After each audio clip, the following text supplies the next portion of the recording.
mais do que esperado. Por mim, pela Jaqueline, por todos vocês, tenho certeza. Nessa noite tão especial, nesse momento, nesse encontro tão potente, a nossa convidada, esse encontro, vocês não vão esquecer. E por falar em prazer, né, que o prazer é todo nosso, nós trouxemos ela, que é especialista neste assunto. Ela é formada em fisioterapia, especializada em fisioterapia pélvica. Nós trouxemos ela, a Daniele Del Arco, para contribuir com o assunto de hoje. Dani, muito obrigada pela sua presença. Obrigada a vocês, meninas. É uma honra fazer parte disso, é um prazer. E falar desse assunto, que é um tabu tão grande, né, para todas as mulheres, e que eu abordo tanto no consultório. E tem uma página, né, que você traz bastante conteúdo, você é super didática, então a gente se sente super à vontade, até para quem é muito leiga no assunto, me incluo nisso, de entrar lá, de ter acesso a esse conteúdo de uma forma muito didática, muito dinâmica, muito leve, que isso não mexe com a nossa questão, né, da nossa exposição, Sim, de vários julgamentos. Você traz aquilo como, é isso, faz parte do seu corpo e nós precisamos descobrir isso faz parte da nossa saúde como um todo e nós queremos... Né, como que chegou esse conhecimento até você? então, na faculdade, na verdade, eu não fazia ideia do que era fisioterapia pélvica também. Na verdade, a gente chama de fisioterapia em saúde da mulher, né? Mas pélvica é para todos, né? Então, eu não conhecia, fui com outro intuito e aí conheci a saúde da mulher e me apaixonei. Eu sempre soube que eu tinha, assim, um objetivo na vida e que era cuidar de pessoas. Eu sempre gostei muito disso, mas não sabia exatamente o que eu queria fazer. E quando eu entendi o que fazia sobre esse assunto, sempre foi um assunto que eu conversei muito com as minhas amigas, converso até hoje. E eu falei, é isso que eu quero fazer da minha vida, eu quero ajudar mulheres em todas as fases da sua vida a se descobrirem, né? Se descobrirem, se ajudarem, não terem tabus ao conversar sobre isso. Então, tem muitas disfunções e muitas mulheres não falam sobre isso. Eu atendo, às vezes, senhoras de 60, 70 anos e que nunca comentaram com ninguém sobre nada, que tem incontinência urinária ou até dor na relação sexual e ninguém sabe que tem tratamento para isso, sabe? É fantástico. Na verdade, quando a gente pensou, né, vamos falar sobre, né, o prazer é todo nosso, quando a gente trouxe essa pauta para o nosso podcast, a gente pensou em profissionais que não são conhecidos.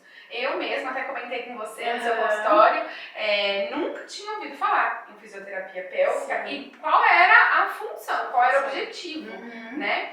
E pra mim, até antes de trocar ideia com você, era específico, por exemplo, tenho incontinência urinária, então vou tratar a incontinência determinando aquilo, né, especificamente. E não que isso eu fosse tratar com você sobre prazer, que isso estaria relacionado com prazer, né? Eu acho que muitas, né, chegam... A maioria, na verdade, até a gente conversou sobre isso, as pacientes chegam lá com uma queixa específica, então, Dani, tô gestante, quero tentar um parto normal, ou Dani, tô gestante, vou marcar uma cesárea, mas não quero ter diástase, ou tenho uma incontinência urinária, só que na hora da anamnese, vou lá, começo as perguntas, sempre acaba caindo na parte da sexualidade, e assim, 90% das mulheres que frequentam o meu consultório tem alguma queixa em relação a isso. Dani, eu tenho dificuldade para chegar ao orgasmo, eu tenho dor na relação sexual, minha lubrificação está diminuída, enfim, flatos vaginais, que são os puns ali na hora da relação sexual. Então, diversas queixas sempre tem alguma coisa, sabe? E a pessoa não vai no intuito de tratar aquilo, mas está tudo extremamente relacionado nessa parte do assoalho pélvico. Porque é uma musculatura que está abordando ali, desde a uretra até o ânus. Então, tudo que está ali na região, a gente pode tratar. Constipação, né, quem tem o intestino muito preso, a dor na relação, como eu já falei, incontinência urinária, mas também quem tem retenção urinária, então tem dificuldade ali para fazer xixi, um jato interrompido, sabe? Que não é fluido. Então, tem muita coisa mesmo e sempre alguma coisa da parte sexual, como eu falei. Nossa, fantástico. Sim. E como pra nós, assim, né? Eu me incluo porque apesar de já ter aí, né, os meus quase 30 anos, quando eu comecei a minha vida sexual, por exemplo, não existia nenhum tipo de conversa na minha casa. E pelo que eu tinha ali de acesso às minhas amigas, também não havia esse tipo de conteúdo, de conversa, tudo. Era extremamente tabu. E era visto como algo muito negativo. Então a gente passar por esse processo de desconstrução, isso é maravilhoso. Sim. É entender, por exemplo, vamos falar de masturbação, por exemplo. Gente, isso é Ninguém super conversa sobre recente. isso. Exatamente. Porque pra mulher isso não foi uma opção. Sim. Isso não foi ensinado diferente dos homens. É ensinado desde o... Mas no seu consultório, por exemplo, Dani, uma mulher chega com uma queixa, né? Vai te procurar por uma queixa. Sim. E você, como que você trata, por exemplo, a masturbação? Você traz isso de que forma? Com certeza, mas assim, tento trazer da maneira mais natural possível, porque todo mundo chega lá, converso, né, já explico como vai ser a consulta, adianto, porque às vezes a pessoa pensa, fisioterapia, né, sei lá, vai fazer exercício externo, como vai ser? Então eu já explico pra pessoa, ela tá preparada para aquele momento, e assim, a minha avaliação, ela dura 2 horas, a gente senta, bate um papo muito tranquilo, eu explico tudo que eu vou fazer, né, ali antes de iniciar, e falo pra ela sempre, ó, a qualquer momento, sentir um desconforto, não tá se sentindo à vontade, pode me falar que eu interrompo. Então a masturbação é um assunto que eu abordo, ali na hora da anamnese pergunto, ó, vamos falar de relação sexual agora, como que é pra você? Ah, Dani, é assim, assim, assado. Sente dor? Não sente? Essa dor, pergunto, né, é posição dependente? Não é? Como que tá a lubrificação? Tá legal? Sempre foi assim? Não? E masturbação, como que é? Tem dificuldade para chegar ao orgasmo? Sozinha, consegue? E com parceiro, consegue? É o mesmo estímulo? Então a gente vai abordando de uma forma bem fluida mesmo e que o paciente se sinta à vontade. É muito comum, assim, agora é uma pergunta, porque realmente, pra gente, né, Jaque, é um assunto que a gente não... Eu mesma, eu falei, né? Eu pensei na sua profissão, na sua identidade, como bem específico, medicamente falando, e de repente a gente tá aqui falando de uma coisa que é comum na nossa vida, né? A vida sexual, a trajetória, enfim, as descobertas. E até como profissional, né? Você aborda isso com seus alunos, você vê a forma mais didática para trazer esse conteúdo, né, físico, biológico do nosso corpo. E eu trazer também, eu trago a falta da comunicação, a falta de conhecimento é muito grande. E é quase unânime, é quase 90% dos meus pacientes. E aí eu tenho que trazer isso pro consultório, porque tudo traz também essa questão do corpo, da sexualidade do casal. Não tá bom, mas vai falando de problemas, mas e como tá o sexo? E como você tá com o seu corpo? Como que você consegue se autossaciar? E você vê que alguns pacientes olham e falam, não, mas calma, é assim. E aí você vai vendo que já traz muito correlacionado a muitas queixas ali. Então, né? Não, é que você estava falando de estímulos, né? E pensando biologicamente falando, né? Na estrutura da vagina, na estrutura peniana, né? A gente socialmente falando, já que pode me ajudar, a gente é estimulado, né, mentalmente, psicologicamente, a entender sobre um determinado ponto, né? Tanto é que, por exemplo, pessoas que sofrem acidentes, tetraplegia, né, que falam, eles têm prazer, só que agora eles translocado para outro lugar, para outra forma. Mas, por exemplo, uma mulher que ela masturbando, ela tem chega ao orgasmo num lugar e na penetração em outro. Isso você também trabalha no seu consultório? Sim, bastante. O que acontece, né? Eu acho muito engraçado, porque muitas delas chegam assim, Dani, tô com dificuldade de ter orgasmo na relação, ou enfim, conversei com as minhas amigas têm muitos orgasmos de penetração, isso e aquilo. Eu falo, não, calma lá, não é bem assim. Porque assim, nosso órgão de prazer, até aqui, a minha vulva de pelúcia, o nosso órgão de prazer é o clitóris. O clitóris, ele tem mais de 8.000 terminações nervosas, a glande do pênis tem 4.000. Vocês têm noção disso? A gente é muito poderosa. É muito poderosa e tá aqui, só que a questão a região da vagina, ela não é tão inervada quanto a clitóris, até porque um bebê pode passar por ali. Então, esse é o nosso órgão de prazer. Claro que a pessoa ela pode ter orgasmo durante a relação sexual com penetração, mas porque o clitóris ele é muito mais que isso, né? Então a gente vê só a pontinha, pontinha do iceberg e toda essa parte tá por dentro da vagina. Então, dependendo da anatomia da pessoa, da anatomia do pênis do parceiro, do brinquedo, pode atingir ali a região, mas o orgasmo mais comum é o clitoriano, que mais acontece. Então, a pessoa acha que às vezes vai ter relação lá, tá tendo a penetração e, nossa, vai ter um orgasmo sem nem relar ali. Eu falo, gente, precisa estimular, né, é importante. E também conversar com o parceiro sobre isso, porque às vezes a pessoa fica super acanhada, envergonhada. Ou não sabe, o cara, a mulher, enfim, dependendo de quem for, parceiro, às vezes não sabe. Exatamente. Quantas pessoas que não vão assistir a gente que não fazem ideia, né? Porque eu não sei como foi a construção de vocês da vida sexual, mas de toda a minha vida sexual, o início mesmo lá atrás era que a mulher só chegava ao ápice do prazer com penetração. Quando eu descobri, caramba, existe um clitóris. Existe um ponto ali, meu Deus. Não é? Pensa. Ninguém fala sobre isso, por isso que eu acho tão importante também se abordar isso com os alunos e as mulheres, as meninas principalmente, ter noção disso, porque é o que vocês falaram. Os meninos, eles cresceram sendo apoiados, sabe? Que aquilo pornografia. Eu tenho, sem brincadeira, eu tenho a impressão, muitas vezes, parece que eu tô num filme pornô. Eu viro uma boneca. Sim. Eu acho que muitas mulheres. Sim. Os homens, eles veem aquilo, acham que aquilo tá estimulando muito, porque veem todas aquelas mulheres, né? Parecendo estar estimuladas. Encenando, eles não entenderam que aquilo era um filme. Exatamente. E aí eles aplicam aquilo nas parceiras. Na vida real e não funciona, aquilo não funciona completamente irreal. Não, às vezes é muito agressivo, né? Surge ali uma violência e aí você para, o que é isso? Não é assim não, cara, né? Às vezes acontece de uma situação de ser muito rápida e achar que tá bom pra todo mundo, ou acha que tem que ser muito longa e ficar naquela situação maçante que também acha que vai ser bom pra mulher.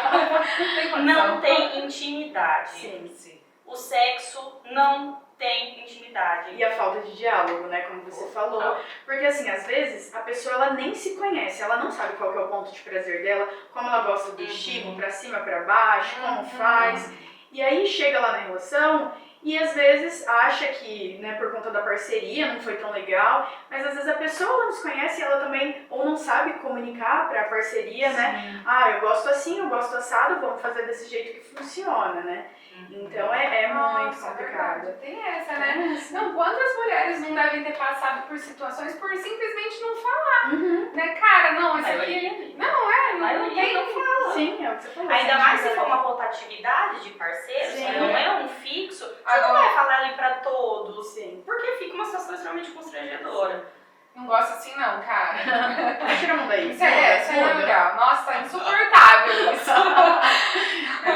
Hoje a gente chega, nós vamos precisar, Dani, se eu fosse você, peraí que eu vou te mostrar o clitóris. Tá vendo esse cara aqui? Olha como funciona o estímulo aqui, tá? Ele fazer isso de travesseiro de quarto. Você tá lá no seu quarto, ou leva dentro da bolsa se você for a um motel, e aí você tira dela e fala assim, olha, antes de qualquer coisa... Começar uma aula aqui. Isso. Deixa eu te apresentar um cara muito famoso. Importante. Bom, muito bom, achei legal, porque realmente é uma coisa pouco falada, né?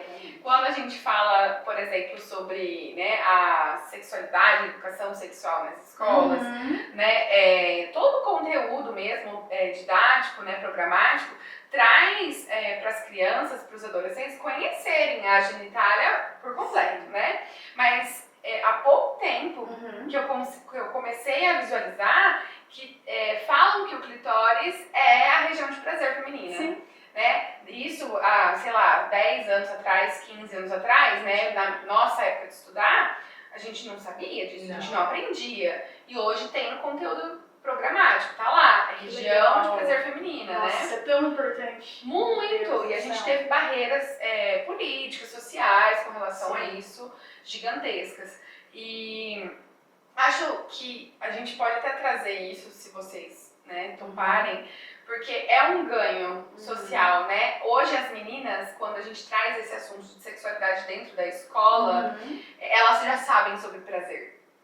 Elas sabem o que é prazer, né? Eu, por exemplo, não sabia. Na época que eu tinha 13 anos, eu não fazia ideia o que é prazer, no sexo, tem toda a questão de, né, início da vida sexual muito prematura, mas por um lado é um ganho para as mulheres, principalmente para as mulheres, porque elas não vão aceitar menos do que aquele prazer que é delas, né? E logo e cedo, quanto tempo a gente demorou para chegar, né? Sim. Me fala das mulheres que vão lá. Então, isso que você falou eu acho super importante, porque realmente o que eu vejo tem uma diferença muito grande entre as meninas que chegam mais novas ali, numa faixa etária 15, 17, 19, tem muito mais noção, sabe? Conversa muito mais abertamente comigo. Agora, da nossa idade ali pra frente, principalmente mulheres ali acima de 50, 60, realmente não tiveram essa informação e às vezes não tem até hoje. E aí eu pergunto lá sobre orgasmo, né? Já teve um orgasmo? Como funciona? Não, nunca tive, nem sei o que é isso. Meu Deus. Então, e aí eu abordo também sobre o uso de vibradores, claro, sempre com parcimônia. Não sei se vocês sabem, o uso excessivo de vibro ali na região do clitóris pode dessensibilizar. Eu sempre falo que é assim, um acessório que a gente tem que usar, mas com controle ali, não todo dia, não muitas vezes ao dia. Pode acontecer, acredita? E assim, é também um vício ali, porque o estímulo do vibro no clitóris é muito diferente do que com a mão ou no sexo oral. Então, às vezes, a pessoa realmente dessensibiliza e aí na hora que ela tá com a parceria, não sente tanto, não consegue chegar ao orgasmo tão facilmente. Então é uma coisa que eu também abordo para os meus pacientes em consultório, que é legal usar, é legal ter um acessório, um plus, sabe? Não é uma coisa que precisa estar ali, aí eu só consigo com ele. Mas é uma coisa para acrescentar realmente na relação. E assim, abordo com essas pacientes mais velhas também, de início aquele choque. Gente, pelo amor de Deus. Mas elas compram a ideia? Compram a ideia, mas às vezes não é na primeira consulta não, viu? A gente vai conversando, fala, Dani, tem dificuldade, a gente conversa sobre isso, de estímulo e tudo mais. Falou, às vezes é legal ter, pra você sentir como é. Às vezes usa sozinho, usa com parceria, às vezes tem vergonha, né, de usar com parceiro. E elas compram e é muito legal, assim, eu acho demais. Muito gratificante. Porque todo mundo precisa se conhecer. Gente, é nosso corpo, né? É nosso corpo. Nada mais justo do que a gente conhecer, saber como funciona. Né? Exatamente. E uma das questões que eu vejo como tabu, por exemplo, olhando para essa questão familiar, né, social, que tem vindo, e acho que está desconstruindo um pouco, é a questão, por exemplo, se eu falo sobre, eu estou estimulando aquilo. Exatamente. E não tem o entendimento de estou atuando com conhecimento, eu estou, né, fazendo aquela pessoa se tornar consciente daquilo, né? Que é lógico, eu tendo conhecimento do meu corpo, eu consigo ter um controle muito maior do que eu não tendo. E aí eu percebo que não há a comunicação exatamente por isso. Igual eu ia já voltando ali para as suas aulas, né? Como que é abordar esse assunto em sala? Por exemplo, se é uma questão de que ainda há o preconceito, a alienação, de que se eu falo sobre, eu estou estimulando. Ah, gigantesco, porque assim, ó, e não é só esse preconceito. Por exemplo, o público que a gente trabalha, eu vou falar muito mais das escolas públicas porque é o que eu trabalho, mas a gente tem religião, tá? Tem pais que entram em contato, poxa, minha filha, eu vi no caderno da minha filha, ouvi que minha filha falando, trabalho sobre educação sexual, sobre, enfim, só que tem um projeto, tem projetos e projetos, tem formas didáticas de você trabalhar, mas quando você vai na raiz, né? Na raiz, assim, eu falo no simples, no real, no palpável, é difícil, gente, porque a gente não pode usar algumas palavras, né? Mas é foda. Eu não consigo usar outra. É foda. Não conseguimos ensinar o real 100%. Porque a gente tem o tabu de que a gente não pode falar do prazer, por exemplo. Não posso chegar numa sala de aula e falar para as meninas, olha, a masturbação é saúde, é saudável, tá? Chega num ponto que ela vai ser viciante, a pornografia, né? Sim. Eu não posso levantar esses questionamentos sociais dessa forma. Sim. Eu posso falar, olha, o clitóris é a região do prazer, com estímulos e deixar que eles imaginem o que... Falando pelas entrelinhas. Exatamente. Exatamente. Porque se eu entro, por exemplo, na palavra masturbação, na palavra se encontrar, se conhecer, Isso é um bloqueio gigantesco que eu tenho que entender que alguns pais ainda não sabem que isso é possível, que é necessário. A gente tem casos, enfim, vocês sabem também tanto quanto eu, a gente tem casos de abuso, né, sexual, principalmente na infância, na adolescência, porque as meninas e os meninos não entendem que aquilo é O abuso. que é aquilo, exatamente. Porque não fazem ideia de que aquilo é um órgão genital, qual é a função, qual, enfim, né, o objetivo, pra que ele tá ali, pra que eu tenho um pênis, pra que eu tenho uma vagina, Sim. né? Não sabem. Então, a educação sexual é pra criança se proteger. Proteção. E não só pra criança, né, gente? Pra uma mulher de 60 anos que chega no seu consultório, né? É proteção também. Exatamente. É muito difícil. Sim, e se você olhar, por exemplo, esses casamentos mais antigos, se você pegar, né, mulheres de 60 e poucos anos, e se você for fazer um trabalho com elas sobre orientação sexual, quantas delas não foram abusadas pelo próprio parceiro? Porque eram obrigadas a estar ali pro estímulo sexual dele e estarem ali somente para reprodução.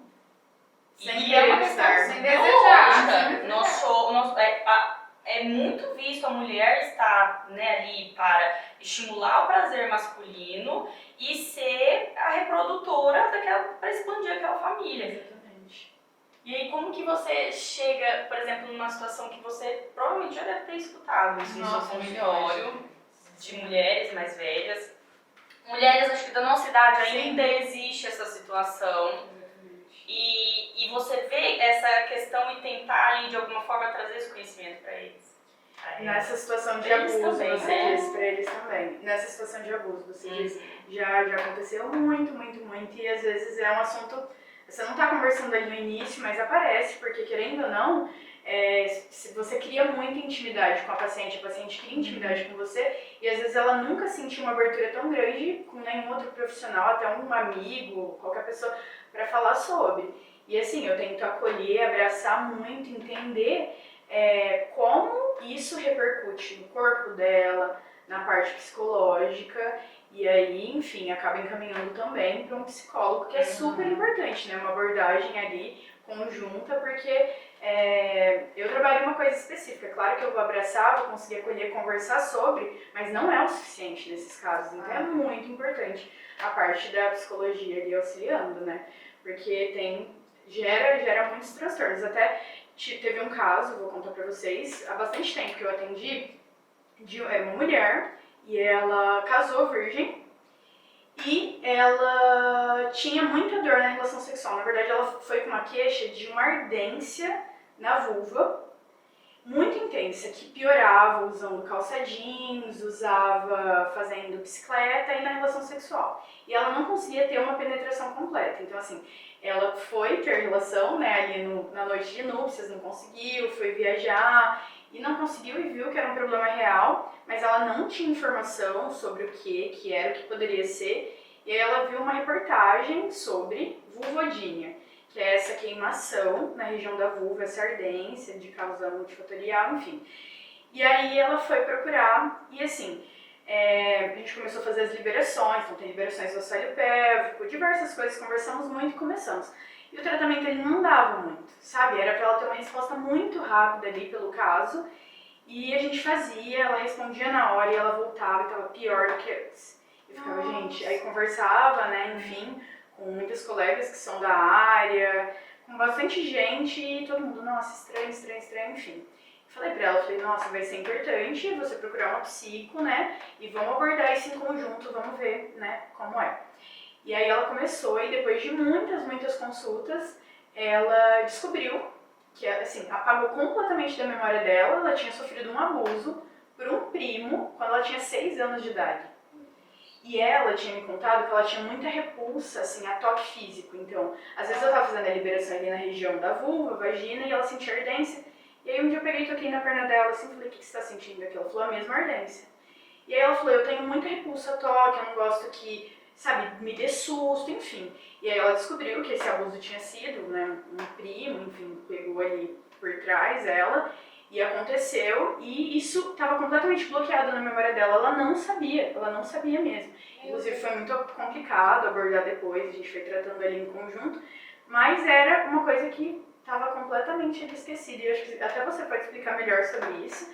Mas, enfim, no final deu tudo certo, né? Sim, mas é um assunto complicadíssimo, super né? complicado. E assim, ela não tinha memória, então a gente tava abordando ali, ela até perguntei uma vez, ela falou, Dani, nunca aconteceu. Enfim, e aí conseguiu abordar com a psico. Foi isso que ajudou muito, muito, muito. Senão a gente não conseguiria ter trabalhado, porque eu tava abordando só o físico e o problema tava no psicológico, Era toda né? uma englobação, Exatamente. um globo, né? Ô Exatamente. Dani, você tava falando sobre, eu não lembro o nome agora do negócio que a Da moça... vulvodinha? Não Vulvodinha. vou saber falar estranho, não.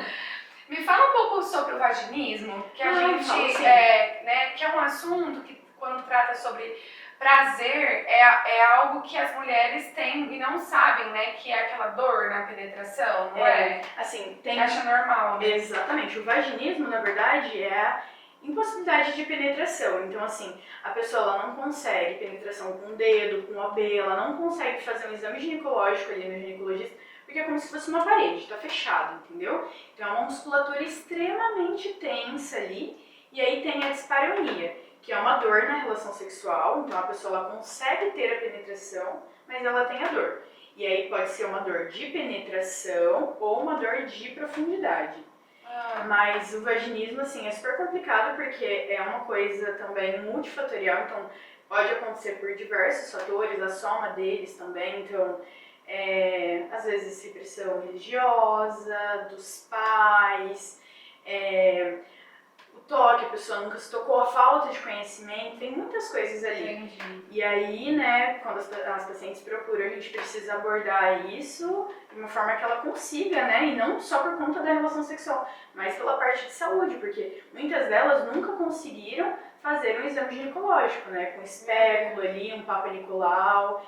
Então é muito, muito importante mesmo, assim, influencia muita coisa. Mas aí o vaginismo, né? Vamos falar sobre essa impossibilita qualquer tipo de penetração. Sim. Aí, tá bom, vamos fazer um tratamento. Sim. Você encaminha essa pessoa para um psicólogo, né? Sim. Porque tem toda uma questão. Com certeza, já. com certeza. Sim. Esse bloqueio, não Sim. tem? Bom, eu não sou muito, né, não tenho esse conhecimento tão aprofundado com relação a transtorno sexual. Sim. Eu consigo mais trabalhar essa questão de fantasia, fetiche, né, que é a sexologia forense, não a parte tanto fisiológica. Então, assim que, inclusive, fiquei sabendo, né, dessa especialização da fisioterapia pélvica com relação a uma paciente minha, que ela tinha toda essa, ela ainda tem, né, um pouco dessas questões, e aí trouxe a hipótese de ser vaginismo, tudo, e ela teve essa indicação de uma conhecida, e ela começou, e aí ela trazia esse conhecimento aqui pra sala, tudo, e pra ela foi muito importante passar por isso. Então, de fato, a questão fisiológica, a gente consegue perguntar, ter acesso, sentir dor, como que é, né, a questão diária, ocorre, não ocorre, há desejo, não há a fantasia, a comunicação, a intimidade, mas quando é uma questão mais física, eu caminho para um profissional, com certeza vai ter um conhecimento muito maior. Exatamente. Então é importante a gente trabalhar em conjunto, né? Mas assim, agora eu fiquei pensando, Curiosa. Curiosa mesmo, porque o desejo, né, vamos pensar em questão hormonal, tem os hormônios que são liberados quando a gente cria, né, o desejo de ter uma relação sexual, tem esses estímulos hormonais e psíquicos, né, que estão assim, entrelaçados, né. Então vamos supor uma mulher que tem o vaginismo, ela tem esse desejo, né, Sim. ela tem vontade, ela tem, né, o todo, porém não consegue realizar a penetração. Tem algum meio de que ela tente, assim, vamos dizer, externamente, por exemplo, um lubrificante? Sim, ela sim. conseguiria? Não conseguiria. É porque assim, é a musculatura tá completamente tensa ali, fechada, é realmente como se fosse uma parede, não passa. Então assim, a gente começa muito aos poucos e às vezes é muito importante que a parceria vá junto ali no consultório para que eu explique, ó, porque às vezes acha, é frescura, enfim, isso não existe, é coisa da sua cabeça, para eu explicar que existe, entendeu? É físico, tá ali. Então, que essa parceria vai ter que ter muito cuidado, muita cautela, muita tranquilidade para acompanhar essa paciente durante o tratamento. Então, Porque às vezes até, a minha pergunta, né? Às uhum, vezes um cara ou uma mulher que, né? não faz ideia. Não faz ideia, não, vamos comprar um lubrificante, vai dar tudo Vai certo, funcionar. né? E não é Então isso. não, é a musculatura mesmo. É a musculatura, então assim, a gente precisa começar ali o tratamento, enfim, tem diversas técnicas que a gente usa, mas liberar essa musculatura e aí ela vai aos poucos com o parceiro. Então, por exemplo, primeiro só estímulo externo, uma coisa que eu indico bastante é o vibro, mas nem de maneira sexual ali para estimular clitóris, mas para ajudar Também. para tratamento. Então assim, quando a gente usa a vibração na musculatura, né, a gente usa uma vibração mínima ali, que atinge mais profundos tecidos, chega mais sangue na região, chegando mais sangue na região, essa musculatura ajuda, né, no relaxamento da musculatura. Então assim, a gente acaba usando bastante, né, esse e outros acessórios. Então assim, junto com o parceiro, pede para o seu parceiro fazer, ele faz externamente ali nas regiões que eu peço. Aí depois tenta ter uma relação, mas sem penetração. Então, com estímulos diferentes que vai te gerar prazer, porque também existe um ciclo da dor ali, né? Então, a pessoa, às vezes, teve uma relação sexual muito dolorosa, enfim, diversas coisas, e aí aconteceu o vaginismo. Então, ela vai associar toda vez que ela tá indo para uma relação sexual, que ela vai sentir aquela dor de novo, aí ela tensiona mais essa musculatura, aí tem possibilidade da penetração, e fica nisso eternamente, né? Assim, enfim, não busca um tratamento. Então, a gente aborda isso com ela e com a parceria, e os dois vão fazendo o tratamento junto, entendeu? E aí, quando eu libero para relação sexual, tem várias dicas ali de como ela fazer, né? Como o parceiro ou a parceira fazer também para auxiliar, e assim Então, vai. é uma quebra de um ciclo, olha É que uma quebra legal. de um ciclo. E é interessante também apontar Uhum. que eu atendo pacientes homens e eu também trago muito essa questão. A mulher, ela não é visualmente sexual ativa como o homem. Exatamente. Então não adianta ter passado um dia do cão, uma semana do cão, e aí você deita ao lado daquela pessoa que está destruída ao seu lado e fala, vamos. Não, você não estimulou nada. Ela tá com Sim. ódio de você e a gente não transa porque a gente tá sentindo ódio. A gente não costuma, não. Não, olha, isso aí a gente não consegue, calma. Então, do homem ter essa noção também, que claro que também num processo de tratamento é muito importante ele ser inserido e ele fazer parte dessa desconstrução, Exatamente. como também qualquer outra relação que sexualmente seja ativa. O homem precisa estimular essa mulher durante o dia. Exatamente. Porque nós conseguimos ter essa sexualidade mais aflorada quando os nossos desejos são ativados. Exatamente. E não visualmente. Porque se eu estiver com ódio, você Não vai acontecer. Isso é maravilhoso. E até mesmo pros homens, né? Porque assim, uma relação homoafetiva, né? As mulheres conhecem e vão atrás, né? A gente é curiosa, a gente exatamente. tem um quê de querer agradar o outro, né? De dar tudo de si. O homem, eu tenho impressão que eles não fazem ideia. Tenho certeza, se você que é homem tá assistindo, tá vendo essa almofada aqui, você não faz ideia, Com certeza que o clitóris é muito maior do que aquela bolinha que você vê gente, fora. aqui, ó. Fala a verdade. Não tem E por condição. dentro também. Então, assim, eu penso que, poxa, se o cara vai na consulta, se o parceiro, principalmente se é do sexo masculino, né? Cara, não, peraí. Preciso ter todo um cuidado com isso. E eu sei que nós, mulheres, também, a gente sabe que a gente também tem que ter um cuidado pensando no prazer, no desejo do nosso parceiro, principalmente se é do sexo masculino, porque ele é visual, ele é, enfim, muito mais externo do que nós, né? Sim. Nós, o cheirinho. Cara, passa um cheirinho. E inclusive, eu fiquei sabendo que eu não tinha me tocado nisso, mas o cheiro do nosso parceiro é o primeiro estímulo que a gente tem para trazer essa questão de aflorar o nosso desejo.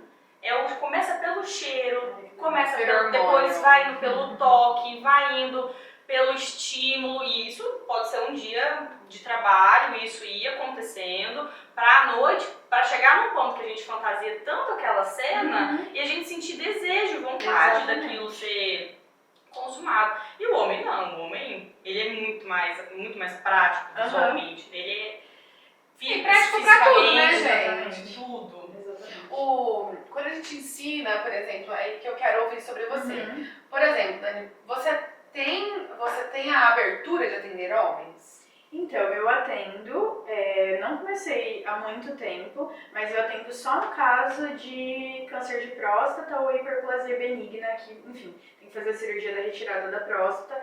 Eu só atuo nessa reabilitação em específico, não atuo com a parte de sexualidade. Entendi. Mas só quando se envolve os parceiros. Exatamente, que é muito legal, eu adoro quando elas levam e já pego na chincha ali pra conversar, já falo sobre tudo, é muito bom. E aí vocês estavam abordando, né, sobre, enfim, desejo e tudo mais. Libido, gente, da mulher, as pacientes chegam lá, Dani, eu não tô com vontade de ter relação sexual, será que é hormonal, tal, vamos dar gineco aí, vamos ver tudo, aí vem com os exames, tá tudo normal. E o negócio quanto mais você pensa em sexo, mais você quer fazer. Quanto menos você pensa em sexo, menos você quer fazer. E é isso. Então, assim, é muito importante isso da parceria estimular ao longo do dia. Manda uma mensagem, faz um agrado lá na louça, né? Faz aquele agrado. Pra pessoa, ela tá ali, ela tá pensando nisso, sabe? Estimular a mulher a pensar nisso. E eu falo, né, que nem a gente conversou sobre o vício na pornografia, e tem muitas pacientes que falam sobre isso, e tem tantas outras formas de estímulo, gente, tem áudio, sabe?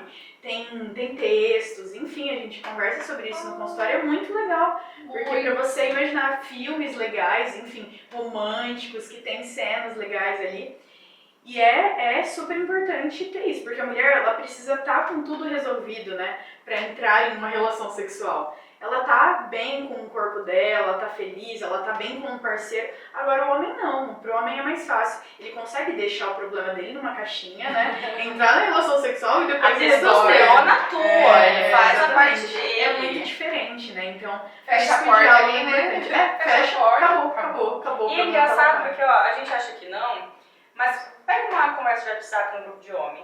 Aquilo é estimulado o tempo inteiro. Total. O tempo inteiro tem uma mulher nua, o tempo inteiro eles falam olha sobre esse nude sexo. aqui. Então há um estímulo o tempo todo da fantasia masculina ali. Um grupo de mulher já não, a gente já fala mais besteira, fala de problema. Mulher manda Adoro. Acho tudo. Acho chique. Você estava falando sobre leitura. Tem uma... não vou lembrar, só vou lembrar o arroba dela. Acho que ela Silva Lua, alguma coisa assim, gente. Depois eu ponho aí no link. Ela é uma artista, né, que ela faz artes visuais, mas o forte dela é as poesias, os textos pornográficos. Texto pornográfico. Os contos eróticos, né? Conto erótico, é isso mesmo. E eu comecei a seguir pra ver como que ela tratava isso, porque...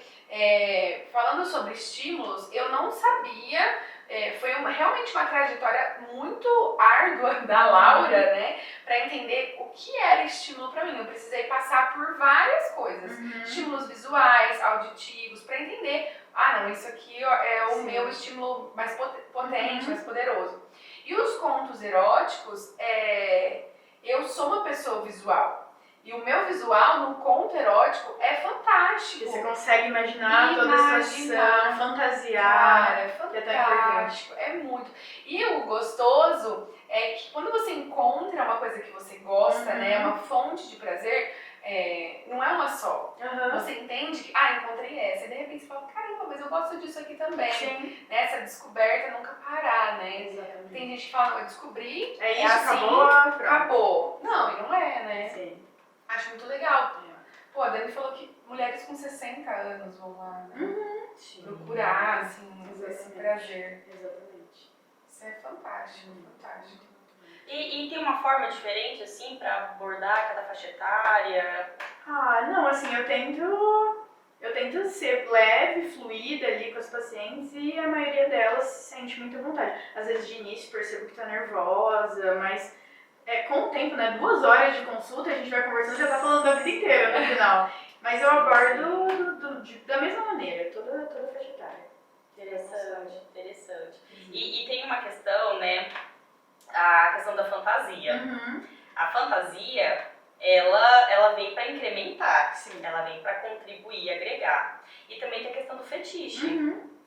por exemplo, pornografia é um fetiche, que é um comportamento repetitivo e viciante. Então, inclusive, o fetiche é o que conduz à sexualidade. Então, quem já chega nesse patamar já da questão do fetiche, e fetiche não tem cura, uma vez que você atinge ele, você tenta conduzir ele de uma forma que seja aceitável para o casal, para a sociedade, tudo. Então, quando chega algo desse tipo para você relacionado a um transtorno, claro, além de encaminhar, como que você aborda essa situação? É complicado. É complicado. Assim, primeira coisa que eu encaminho, como eu já falei, porque eu preciso, e até conversar com um profissional também, para saber a maneira de abordar ali da melhor maneira possível. Mas tento abordar com naturalidade e entender de que forma afeta, né, isso afeta na vida da pessoa. Se é uma coisa que, enfim, ela consegue viver funcionalmente ou não. Enfim, é isso, assim, mas conversar muito com o profissional que está atendendo também, para eu entender a melhor forma de abordar, porque é muito diferente. Mas um cada fetiche, caso. por exemplo, uma pessoa viciada em sexo, vamos falar assim? Existe um nome específico do vício em sexo, mas é um fetiche. O ninfomania? A ninfomaníaca, isso. Por exemplo, a pessoa, ela tem aquela compulsão sexual e ela precisa saciar aquilo o máximo possível. Então, o que acontece? O que a gente tenta trabalhar no fetiche é o quanto isso atrapalha a sua vida. Isso atrapalha porque, por exemplo, eu não consigo mais trabalhar. Porque eu só transo. Eu não trabalho mais, eu não consigo. Eu chego no meu serviço, caso as minhas coisas saem, vou atrás de um parceiro. Gente, E aí, o que acontece? O fetiche, ele vai cada vez mais se aprimorando, ele não fica numa estaca. Não estaciona. Não. Então, por exemplo, eu posso colocar minha vida em risco numa situação com vários parceiros, pegar alguma doença sexualmente transmissível. IST, amiga, eu vou te dizer. Infecção sexualmente Isso aí, me corrija. Introduzir objetos, né? E a gente vê muito, mas não é pouco não, gente, é muito. Pessoas chegarem no hospital com uma introdução ou anal ou vaginal de um objeto que não é específico para isso, Deus, e a machuca. Disso, né? Exato, e aí você pega como aquilo é um comportamento que não é normal, e aquela pessoa existe um fetiche. E para ela chegar naquele ponto, ela tá numa estaca de sofrimento absurda. Exatamente. Então, quanto tempo caminhou para chegar naquela situação? Zoofilia. Pessoas que introduzem, né, em animais, ou introduzem em si animais, né? Então, isso são... E ela só consegue praticar sexo com animal. Ela não tem relação com o ser humano. Isso são coisas que vão se aprimorando e vão colocando a vida daquela pessoa em risco.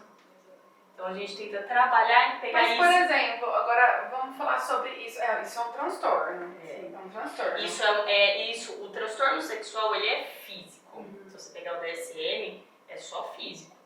O fetiche é trabalhado na sexologia forense, como algo se fosse criminoso. Entendi. Pedofilia. Por que um pedófilo, quando ele é caracterizado com transtorno, né, da pedofilia, ele não vai preso? Ele vai para um hospital de recuperação, fica ali, né, naquela instituição. Porque é um transtorno. Entendi. Não tem cura. Então, a palavra que a gente usa, por exemplo, para fetiche, vamos falar assim, como prazeroso, é até errado. É o prazer daquela pessoa. O fetiche é o prazer daquela pessoa. É só isso que dá prazer pra ela. Entendi. Então, por exemplo, você fala, nossa, tem que ter um fetiche do meu marido se fantasiar de bombeiro. Sim, mas não é uma coisa negativa no geral. Isso também. não é fetiche, isso é fantasia. Ah, Isso então, é incrementar um objeto. Entendi. Não é uma coisa tipo assim, vez ou outra, por exemplo, participar de casas de swing. Isso é uma fantasia. Entendi. Colocar uma terceira pessoa nesse relacionamento, isso é uma fantasia. Por quê? Porque o relacionamento não se move só disso e não machuca o outro. É um conjunto. Então, lingerie é um objeto de fantasia ali daquele homem, daquela mulher, um striptease, tudo isso faz parte da fantasia. O fetiche não. Entendi. Eu não sabia sobre isso. Não, Uma aula, uma super aula. super aula. Também não sabia. Fantástico. Demais. E Dani, agora só levando esse assunto pra você, né, pro seu consultório, se chegar lá, você já deve ter visto coisas absurdas e muito interessantes pra, né, tudo que a gente trabalha no nosso dia a dia, no nosso trabalho, vai agregando, né, vai somando. Já chegou alguém lá no seu consultório falando, cara, eu tô viciada no meu vibrador? Muita, muitas mulheres.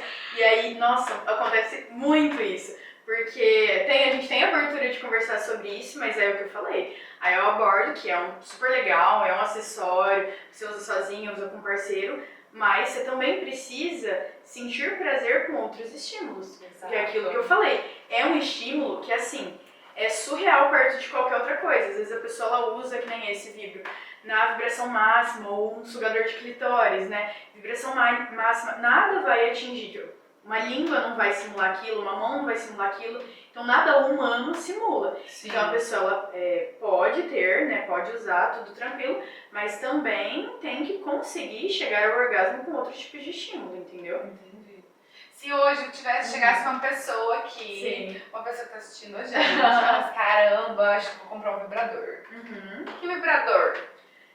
Ó, é o que eu indico pra todas as minhas amigas, todas têm igual, e que, enfim, eu acho demais pra começar, é o sugador de clitóris, gente, maravilhoso. Caramba, você tá falando sério? Juro.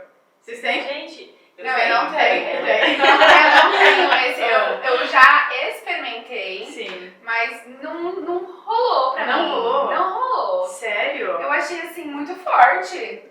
Calma lá, amiga. Muito direto ali. É que é aquilo, né? vai rolar assim um vínculo na conversa, Não vai rolar assim nenhuma conversa, nem nada, gente, pelo amor de Deus. Então, mas assim, eu não sei qual você usou, mas geralmente ele começa de uma... Porque assim, é uma sucção, uma vibração, na verdade, que tem uma sucçãozinha. Mas começa num nível muito pequenininho, e aí geralmente tem tipo 12 níveis. E aí até uma coisa que eu falo para os pacientes, para usar em vibrações menores, tanto o vibro aqui normal, né, esse é o bullet, quanto outros, esse sempre em vibrações menores para não ter essa dessensibilização do clitóris. Caramba, acho que eu errei. Então Será que você errou, gente? Total. Falando sobre isso, e aproveitando o momento, sobre vibradores, conta pra gente como que é a experiência que você ouve, que você fala, né? Você tava falando até sobre vaginismo e várias outras coisas, sobre levar o parceiro, né, no consultório. Quando a gente fala sobre vibra, né? Vibro ou vibra? Não sei. Vibro, eu falo vibro, mas não faz. Você traz essa experiência junto com o parceiro? Trago, porque assim, é super importante, inclusive é uma das recomendações, esse daqui eu coloco no kit das pacientes que têm o vaginismo, e em muitos casos a gente usa os dilatadores vaginais, vocês já viram? Ouviram falar? Não. É assim, eles têm vários tamanhos, começam tipo, mais fino que esse dedinho aqui, e aí vai até um tamanho, enfim, assim, mais ou Tipo menos. um alargador de orelha? Exatamente, só que assim, ele vai ajudar a paciente a criar consciência de relaxamento na região. Então a gente começa claro, depende ali da paciente, mas geralmente começa ali do menor, e aí a gente vai aumentando semanalmente, e eu incluo muito o parceiro nisso, sabe? Pra ele ver como está sendo a evolução, auxiliar a paciente, como faz, o tempo que vai ficar, enfim.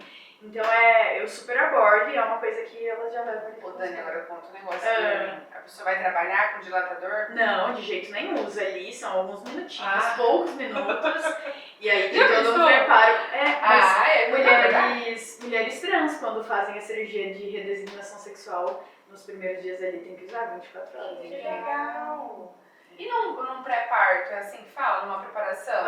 Não, o dilatador a gente não usa, mas tem um acessório que é super legal, que, claro, depende da paciente, mas chama Epinô, que significa episiotomia, não. Mas, sabem o que é episiotomia? É um pique na vagina, sabe? No parto normal. Sim. Assim, muitas das nossas mães, avós, enfim, já sofreram isso, que a gente sabe hoje em dia que é uma violência obstétrica, né? Uhum. Mas eles falavam que faziam esse corte para facilitar, né, o parto normal e para que a paciente não tivesse lacerações. Mas a gente sabe hoje em dia que o pique por si só é uma laceração, então um rasguinho de pelo menos grau 2, geralmente ele corre, enfim, uma laceração grave. Então não tem indicação, é melhor deixar lacerar natural, que essas lacerações geralmente são superficiais, a gente trata, não altera anatomia, não altera função, né, que as pacientes se preocupam. Não altera a anatomia? Então, depende muito do grau. Então, assim, como foi esse parto, como ele foi assistido, como foi a força que essa mulher fez, se teve uso de fórceps, se teve uso de vácuo extrator, o tempo desse expulsivo, né, período expulsivo que a gente chama, o tamanho do bebê, então influencia muito, mas geralmente as lacerações são de primeiro e segundo grau. Primeiro grau pega só mucosa, é como se a gente mordesse a boca. Eu tô comendo aqui um brigadeiro, mordi a boca, bem tranquilo, e segundo grau pega a musculatura e geralmente precisa dar ponto, algumas pacientes não, mas assim, aí a gente trabalha ali com a cicatrização, para acelerar, vários métodos de alívio para desconforto, mas geralmente fica extremamente funcional, a assoalho pélvico não altera em nada, que é um medo de muitas mulheres, né? Sim. Ficar com a vagina larga. Uhum. Mas enfim, voltando pro Epinou, é um balãozinho. Então, para as pacientes que querem parto normal, Dani, eu quero, ela tem uma funcionalidade presente, a gente trabalha. Então, é um balãozinho insuflável, a gente introduz na vagina, insufla até que seja confortável para ela, e a gente expulsa esse balão simulando o expulsivo do parto normal. Que legal! É muito legal, e aí a gente trabalha meio que pompoarismo isso, não é? Então, na verdade, assim, o pomparismo, ele é uma técnica milenar que foi passada de mães para as filhas ali, com o intuito de dar prazer ao homem. Mas, é assim, quando tem curso de pomparismo na internet, geralmente são os mesmos exercícios para todas as mulheres, o mesmo número de repetição. A fisiopélvica é como se fosse uma academia, eu vou te avaliar ali e vou ver como está a sua força, como está a sua resistência, quantos segundos você consegue contrair, como está seu relaxamento, está eficiente, não está? Tem pontos gatilhos? E aí eu bolo um plano de tratamento para você começar os exercícios, entendeu?